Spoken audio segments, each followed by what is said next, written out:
Fala, peregrinos! E aí, tudo bem? Prazer, meu nome é Jefferson. Hoje nós vamos dar continuação da nossa série de Gênesis e Apocalipse. Hoje nós vamos falar sobre o capítulo 10 de Gênesis, sobre a genealogia de Noé e como é importante. Jefferson, muitos dizem, a genealogia, não gosto não, é porque só fala nome de pessoas, mas também é importante você saber de onde veio cada pessoa. Porque até mesmo as suas famílias, é importante você saber as árvores genealógicas.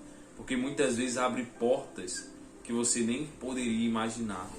Tem colegas que conseguiram diplomacia por causa de pessoas que eram de outros, a genealogia dele era de outro país. Isso fez ele poder ser transferido, ganhar dupla diplomacia. Mas focando aqui na palavra, trazendo isso para nós vamos falar sobre a genealogia de Noé. Então, antes da gente iniciar, queria pedir a você, se você não está trabalhando, feche seus olhos, vamos entrar na presença de Deus. Se você está trabalhando, entre em espírito de oração, não necessita fechar os olhos. Então, vamos agradecer a Deus e pedir que Ele abençoe a palavra. Senhor Jesus, diante de Ti, aqui nos colocamos, meu Pai, cada um de nós, cada um desses peregrinos, ó Pai. Meu Deus, nós Te pedimos, Pai, dai-nos cada dia mais da Tua misericórdia, graça, meu Pai, e amor. Perdoa as nossas fraquezas e falhas, porque nós somos pecadores e reconhecemos a nossa insignificância. Pai, toma a frente de cada palavra, que o Senhor venha, meu Deus, a falar ao nosso coração e nos ensina a praticar. Dai-nos discernimento e entendimento para entender. Amém. Glória a Deus. Então diz assim, peregrino. Capítulo 10 de Gênesis. A descendência dos filhos de Noé. Então diz assim, versículo 1. São estes a geração dos filhos de Noé, Sem, Cã e Jafé. Já pontuando aqui que Sem, Cã e Jafé foram os três filhos de Noé e que o filho chamado Cã se tornou escravo dos outros dois irmãos por falta de temor e respeito ao pai. No capítulo anterior, a qual nós lemos na semana passada, Cã viu o seu pai bebo, em vez de ele cobrir a nudez do pai, ele escandalizou, trazendo mais os irmãos para poderem ver. Só que os outros irmãos foram sábios e não utilizaram de escandalizar mais ainda a nudez do pai. Andaram de costas e cobriram a nudez dele. E como temor e respeito, eles conteram seu pai e colocou ele para dormir. Então, o que é que isso nos ensina? Que nós temos que saber lidar com as coisas espirituais e que nós não devemos escandalizar. Pelo contrário, nós como peregrinos e que andamos na presença do Senhor, tudo aquilo que chega até nós, nós temos que saber colocar um ponto final e não ficar passando de um para o outro. Porque muitas vezes o que acontece é que o peregrino se torna o chamado telefone sem fio. Ele recebe uma mensagem, passa para outra, e aquela mensagem que ele passa nunca é a verdade, e já era uma mentira e cresce mais e mais. Então tudo que chega em você, saiba filtrar, peregrino. E só fale realmente aquilo que você tem certeza. Se não tem, não fale. Guarde para você e ponto. Não necessita outras pessoas saberem. Porque a palavra de Deus diz que sábio é o homem que sabe conter a sua língua. Então isso você tem que aprender. Então continuando aqui, versículo 1. Nasceram-lhe filhos depois do dilúvio. O dilúvio a gente também falou em alguns capítulos antes desses, algumas semanas atrás, que foi o reset de Deus na humanidade. Quando o Senhor extinguiu da face da terra todos os outros seres viventes por causa do pecado do homem, e que o único que ficou na terra foi Noé.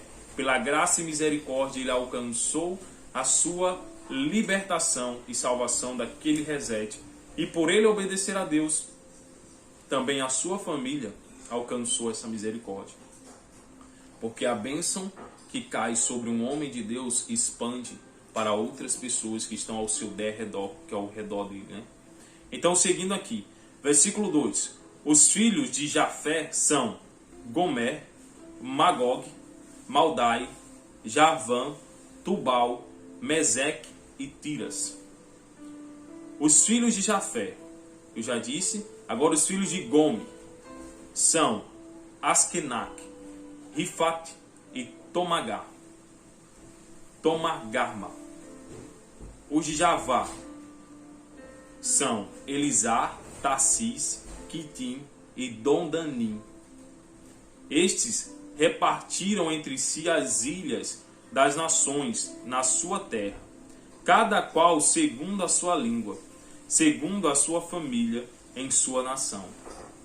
Então nós vemos aqui já o início da população sendo criada e dividida. Nós vemos aqui que a população dos filhos que vieram de Noé, Jafé, Cã e o outro filho dele, que era chamado de Sem, já estavam povoando a terra. Eles já estavam dividindo blocos de terras, a qual eles delimitavam que ali já era uma terra separada para a família deles, para construir, para ter mantimento. E aqui nós vemos novamente a sociedade começando a iniciar os seus passos. E continuando aqui nós vamos. Versículo 5. Este repartiram entre si as ilhas das nações na sua terra, cada qual segundo a sua língua, segundo a sua família e sua nação. Versículo 6. Os filhos de Cam, Cush, Misraí e Put e Canaã. Os filhos de Cush, Seba, Avlá, Sabtá, Ramaá, Sabtecá. E os filhos de Ramaá, Sabá e Dedá. Cush gerou a Nirod, o qual começou a ser poderoso na terra.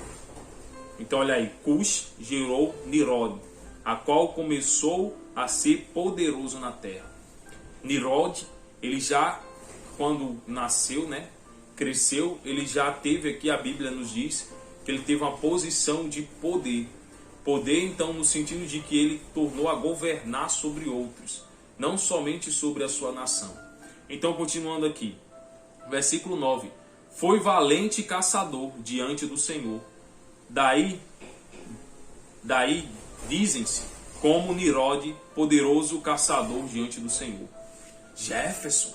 Então, eu não sabia que na família de Noé tinha poderosos caçadores, sim. Então, Nirod foi um, e que foi até citado aqui na palavra de Deus, por ele ser exímio caçador. E não pense você que para ser caçador é algo fácil. Quando você se dedica a ser um caçador, você tem que saber rastrear a caça. E isso, você, para poder aprender, depende de muita experiência. Porque você vai ter que começar a alimentar o seu campo de visão e aumentar o seu campo auditivo. Como assim, Jefferson? Pessoas que são exímios caçadores, eles aprendem a expandir a audição deles. Eles começam a treinar, a escutar os mínimos movimentos a uma distância que muitos comum, a pessoas que vivem na cidade não conseguem ouvir. Eles já treinam isso. E como é que eles treinam, Jefferson? Na floresta. Então, isso mostra como Nirod, ele diz aqui, como ele diz no versículo 9. Foi valente caçador diante do Senhor, e daí disseram, como Nirod é poderoso caçador diante do Senhor. Então, para ele ser poderoso caçador, então ele era muito bom, exímio naquilo que ele fazia.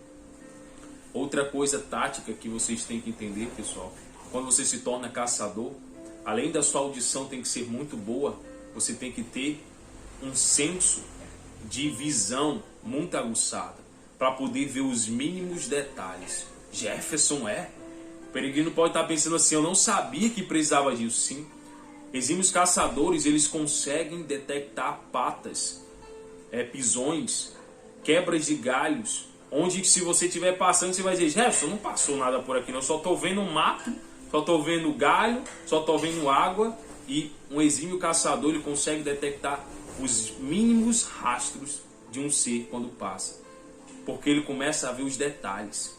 Ele consegue ver um galho que foi quebrado e ele fica empendurado somente pela metade. Ele consegue ver um rastro pequeno ou até mesmo uma pata em meio a uma grande quantidade de folhas, e tudo isso é treinável. Mas seguindo aqui, vamos aqui dizendo no versículo 10.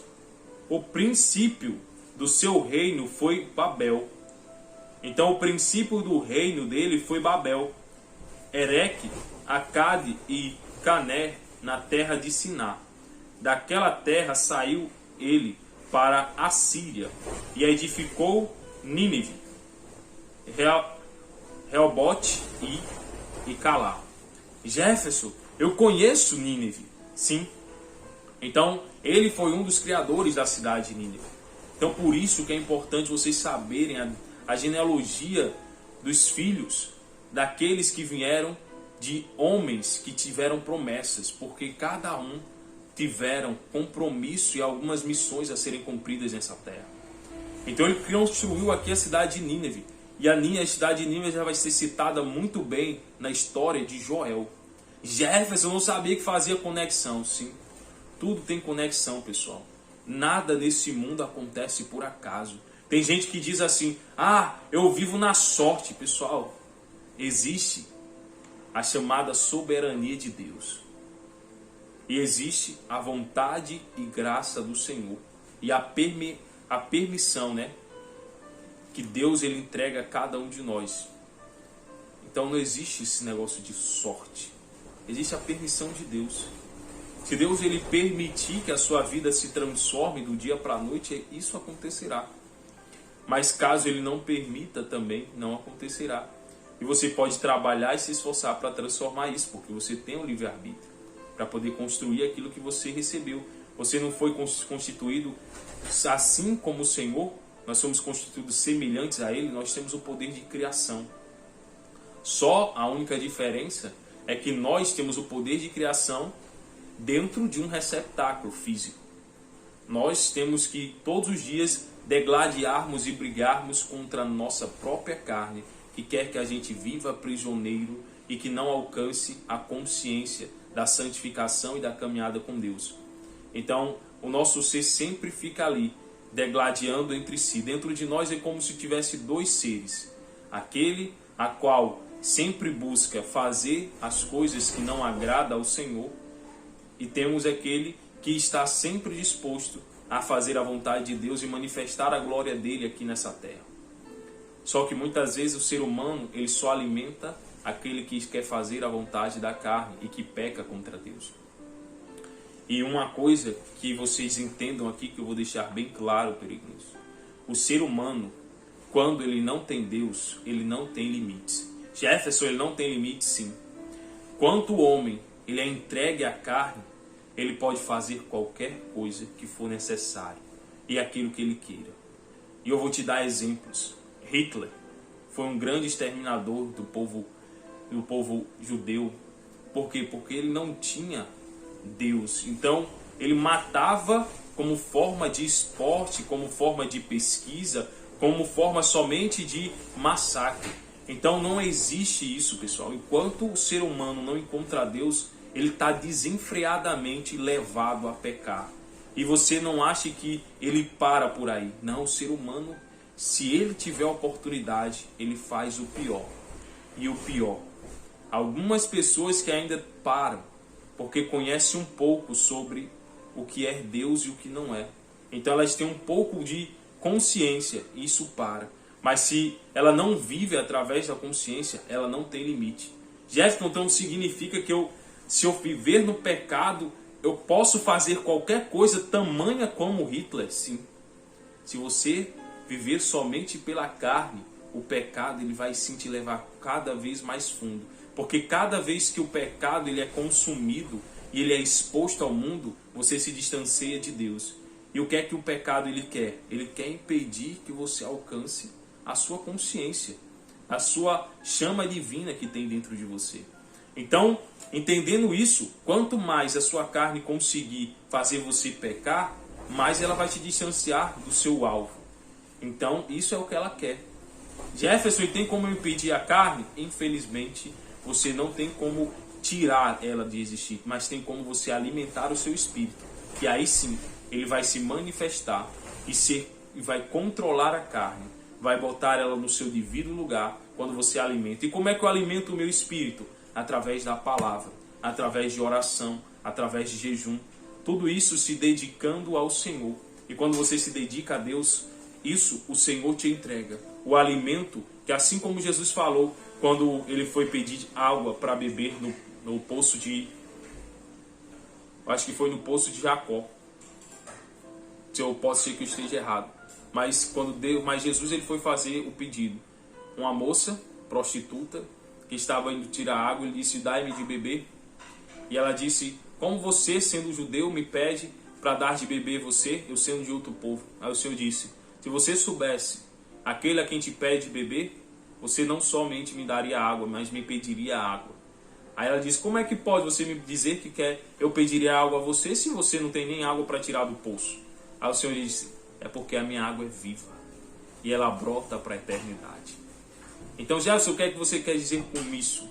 Que a água viva de Deus, ele está sempre aí, pronta a jorrar, mas cabe você estar disposto a beber, porque você tem o livre-arbítrio. Mas vamos seguindo aqui, voltando para a palavra. Então, Nínive foi criada por esses filhos e descendentes de Noé. Então vamos continuando. Versículo 12. E entre Nínive e Calá, a grande cidade de Rezém. Então entre Nínive e Calá tinha outra grande cidade que foi construída. E ele cita aqui Rezém. E continuando. Misaim gerou a Ludim, e Anamim a Leabim e a Naftaum. Naftaum também ele vai ser citado mais na frente, pessoal. Vamos lá, versículo 14. Patruzim, Caslum, de onde saíram os filisteus, e Caftorim. Então, repetindo aqui, Patruzim, Caslum, de onde saíram os filisteus, e a Caftarum. Então, Jefferson, então os filisteus surgiram de Patruzim, sim, olha aí. A gente já temos aqui outras pessoas e descendentes de povos que vieram de Noé, que vai ser bem citado com o passar do tempo. E Jefferson, eu não sabia que todas essas descendências partiam de um, sim. E você vai ver que muitas dessas descendências vão se degladiar daqui para frente. E vão ter guerras e guerras. E aí você vai se lembrar do que eu estou te dizendo. O ser humano, longe de Deus, não tem limites. O que ele puder fazer de pior, ele vai fazer. Jefferson, é por isso que a humanidade ela sofre tanto, sim. Porque o ser humano, longe de Deus, ele não se importa com nada e nem ninguém. Ele só se importa em alimentar a sua carne, com a fome desenfreada. Então vamos seguir aqui novamente. Versículo 15. Canaã gerou a Sidom, seu primogênito, e a Et. Então Canaã era o nome de uma pessoa. Ele gerou a Sidom, o seu primogênito era Et. E aos Jebuseus, aos amorreus, aos gigazeus, aos heveus, aos arqueus e os sineus, aos arvadeus, aos emareus e os amateus. E depois se espalharam as famílias dos cananeus. Então todos isso aqui vieram, que foram gerados pelo Et, que era o primogênito do Sidom, de Cam. Jefferson, então todos esses outros povos que vão se degladiar, porque você já viu aqui, ó, nós citamos que vieram dessa descendência de Et. Nós temos os Jebuseus, os amorreus, os gigazeus, os aveus, os arqueus, os sineus e por último arvadeus e zermazeus. Todos esses se tornaram povos separados e cananeus. Então, aqui você começa a entender, quando você começa a ler, você entende a separação dos povos. Isso aqui são todos povos que têm uma missão de agradar a Deus, mas eles agradaram? Você vai dizer, claro, Jefferson, que não, porque eles guerreavam. Então, muitos desses aí tinham uma promessa, mas não viveram a promessa. Jefferson, eu posso viver longe da promessa? Sim, você pode viver longe da promessa, você pode morrer sem nem tocar na promessa de qual lhe foi feita por causa da sua liberdade. Deus te entregou a seu livre-arbítrio. Então você pode viver longe da promessa. Mas eu digo a você, é melhor você viver na promessa. Porque você vivendo na promessa, além de você construir para esse mundo, você constrói para o mundo espiritual, para a sua salvação, para algo que vai além desse mundo. Porque nesse mundo, pessoal, tudo acaba. Se lembra de Hitler? Hitler morreu, passou. Se lembra de outros e outros e outros que vieram aqui nas guerras, Primeira Guerra Mundial, Segunda Guerra Mundial, tivemos a Guerra Fria e estamos aí passando. E você vê vários e vários homens cruéis. Mas todos eles passaram. Só que quando você constrói para a sua vida, para além desse mundo, você está construindo algo que é eterno. Então não vai passar. Então, além de você alcançar os seus sonhos, objetivos nesse mundo, você deve focar primeiramente em alcançar a maior dádiva, que é a salvação. E por consequência, as outras coisas nesse mundo lhe serão acrescentadas. Jefferson, mas eu quero um carro, eu quero uma casa, eu quero uma família. Tudo isso vai ser lhe acrescentado. Não no momento que você quer, porque muitos acham que é assim. Ah, eu aceitei a Deus, então vou receber agora. Claro que não. Você está para servir e não ser servido. Quando você começar a servir, se entregar, gradativamente as bênçãos virão. E virão no momento certo. Porque tem vezes que você quer receber uma bênção, mas você não está preparado. E Deus ele não entrega uma bênção a um filho que não está preparado. Por quê, Jefferson? Porque se ele entregar uma bênção para um filho que não está preparado, acontece que ele mesmo vai se destruir. Ele mesmo vai se levar para longe do Senhor. Jefferson, mas eu pensava que eram as pessoas que me levavam para longe de Deus. Ninguém tem esse poder de te levar para longe de Deus. O único que pode te levar para longe do Senhor é você mesmo. É seus sonhos, é seus objetivos, é os desejos do seu coração que te levam para longe de Deus. Quando você deseja fazer isso da sua maneira, da sua forma, que Deus ele chama de paixões e concupiscências carnais. Então vamos seguindo aqui. Nós paramos no versículo 19. E o limite dos cananeus foi desde Sidom, indo para Gerar, até Gaza, indo para Sodoma e Gomorra. Jefferson, Sodoma e Gomorra. Você está dizendo, isso aí eu aprendi na escolinha da dominical. Se tiver alguém aí que é de uma denominação, eles vão dizer, eu aprendi na escolinha da escolinha dominical. Que Sodoma e Gomorra ela foi destruída. Ela está aqui, foi destruída. E você já viu aqui que por isso que é importante você estudar genealogia. Porque muitos não querem estudar genealogia. E nós vamos passar, enquanto a gente está nessa jornada, de lermos de Gênesis e Apocalipse e interpretarmos aqui em conjunto, nós vamos ver várias outras genealogias. E vai ter vídeos que vai ter somente genealogia, mas é que vai dar o passo, o que vai dar a base para vocês entenderem várias outras coisas que aconteceram. Nós estamos caminhando entre a palavra e aprendendo espiritualmente. Então, continuando aqui.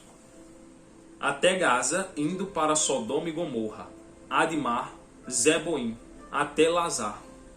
Versículo 20. São estes os filhos de Cã, segundo as suas famílias, segundo as suas línguas, em suas terras e em suas nações. Versículo 21. Sem, que foi pai de todos os filhos de Eber, irmão mais velho de Jafé, também lhe nasceram filhos. Então olha aí, Sem, que foi pai de todos os filhos de Eber, irmão mais velho de Jafé. Então Sem era o irmão mais velho e ele teve vários e vários descendentes a partir de Eber. Também lhe nasceu filhos, diz. Versículo 22. Os filhos de Sem são Elon, Assum, Arfaxad, Lud e Aram. Versículo 23. Os filhos de Aram, Uz, Hum, Jeter e Mas. Jefferson, Uz, também é um nome comum. Vocês vão verificar comum, que eu digo assim, porque ele aparece mais na Bíblia. E através desse nome vai aparecer outras nações. Então nós vamos seguindo aqui. Versículo 24. Arfaxad gerou a Salá. Salá gerou a Herber. Versículo 25. Herber nasceram 2 filhos. Um teve o nome de Peleque, quanto em seus dias se repartiu a terra, e o nome de seu irmão foi Joctar. Joctar gerou Almadar, e Selef, Asaf Mavé e Gerá. Versículo 27. Adorão, Uzal e Declá, Obal, Abimael e Sabá, Ofim, Avlá e Jobade.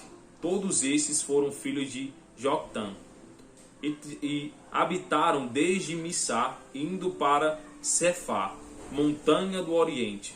Então nós vemos aqui que esses descendentes que vieram do Sem, eles habitaram sempre após o Oriente, próximo das montanhas e para lá.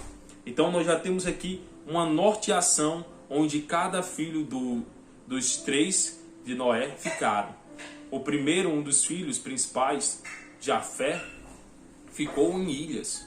Depois nós temos aqui o Sem, né, que aqui fala um pouco sobre isso, que ele habitou no Oriente. E nós vamos continuando. Versículo 25. Herber nasceram 2 filhos. Estou repetindo, tá? Um teve o nome de Peleque, porquanto em seus dias repartiu a terra, e o nome de seu irmão foi Joctar. Joctar gerou, né? Aqui eu não vou repetir novamente o nome dos filhos. Aí nós vamos para o versículo 30. E habitaram desde Messá, indo para Cefá, montanha do Oriente. Esses, os filhos de Sem, segundo a sua família, segundo a sua linguagem, em suas terras, em sua nação. Versículo 32. São estes a família dos filhos de Noé, segundo a sua geração, nas suas nações, e destes foram disseminadas as nações na terra e depois do dilúvio. Jefferson, e cadê Cam? Cam, eu falei, pessoal, no versículo, vou te dizer, descendentes de Cam vieram a partir do versículo 15, que vem do Sidom, e depois de Sidom eles tiveram lá a construção de Sodoma e Gomorra. Então Cam, ele foi aquele filho, né, que virou servo dos seus irmãos. Só para vocês verem que a gente citou os 3 filhos. Jafé ficou em ilhas, Cam gerou 3 cidades, que vai ser uma das cidades que vai ser, as 2 cidades serão destruídas depois por grande quantidade de pecado e erro. Nós vimos aqui também o Sem, né, que construiu a sua descendência para o Oriente. Então, Jefferson, o que é que eu posso utilizar isso na minha vida? Você, quando entende isso, vai te abrir a mente, pessoal, para vocês entenderem que muitas vezes as nossas descendências, elas todas são frutos do nosso legado. Você vê aqui que Cam, ele, por ter pecado, ele continuou ensinando de forma errada aos seus filhos, e alguns construíram cidades que irão a ser destruídas por causa do pecado que ele continuou a prosseguir, por causa daquilo que ele fez antes. Em vez de mudar, ele continuou a ensinar de forma errada. Mas Jefferson, os outros descendentes dos outros não pecaram? Pecaram. Mas alguns deles vão se tornar exímios servos do Senhor. Mas isso também não significa que por causa da descendência de Cam todos eram pecadores. Não, tiveram alguns que andaram no Senhor. Mas a maioria tenderam a ficar no erro por falta de um legado, de um ensinamento correto. Então é por isso que é importante, se você tem tido uma vida errada, você tem que começar a ser exemplo, você tem que ser testemunha, você tem que ser referência para outras pessoas andarem no caminho do Senhor. E se você tem sido referência, mas de forma errada, você tem sido apenas uma pedra de tropeço. Como a gente falou em um vídeo anterior, que saiu na quinta-feira, não seja pedra de tropeço para outros peregrinos. Seja, pelo contrário, impulsionador. Seja aquela pedra que vai fazer ele escalar e subir mais alto. Então isso era a palavra que Deus tinha para nós hoje, peregrinos. Nós vamos dar continuidade a próxima semana à nossa série de Gênesis e Apocalipse. Nós vamos para o capítulo 11. Então, antes da gente terminar, queria pedir a você, vamos agradecer a Deus, vamos pedir para Deus nos ensinar a colocar em prática a palavra dele, a obedecer e guardar a nossa vida como testemunhas dele e ser referência para aqueles que querem andar no caminho de Deus. Senhor Jesus, diante de Ti, Pai, graças nós te damos por esse ensinamento. Grava na tábua da nossa alma, Pai, nos ensina a praticar, nos ensina a viver, nos ensina a caminhar contigo obedientemente. Meu Deus, sendo assim, meu Pai, referência e exemplo, meu Pai, para aqueles que têm caminhado errado, para que assim a Tua glória seja manifesta na vida daqueles que estavam em pecados, ó Deus, para que eles se arrependam. Meu Deus, graças nós te damos por tudo. Abençoa cada um desses peregrinos, meu Pai, fortalecendo, edificando, dando forças para prosseguir a jornada, para que eles não retrocedam e não caiam. Em nome do Pai, do Filho e do Espírito Santo. Amém. Tchau, peregrinos.